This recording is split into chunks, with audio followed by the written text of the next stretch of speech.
বিরাট কোহলিকে চেনেন না এমন ভারতীয় খুঁজে পাওয়া মুশকিল। এমনকি বিদেশেও বিরাট কোহলি এখন বেশ জনপ্রিয়।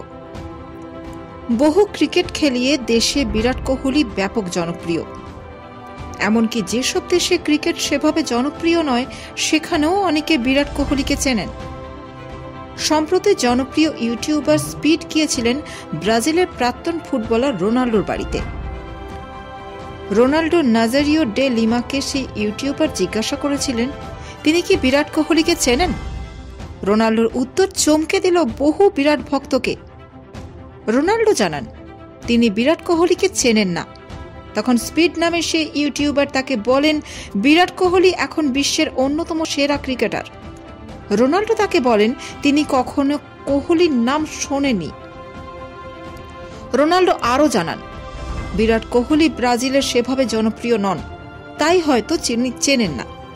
কিন্তু সবথেকে অবাক করা উত্তর, রোনাল্ডো বলেন তিনি কোহলির নামও শোনেননি। রোনাল্ডোর এমন উত্তর চমকে দিয়েছিল ইউটিউবার স্পিডকেও। তিনি রোনাল্ডোকে এদিন বিরাট কোহলির খেলার কিছু ক্লিপস দেখান।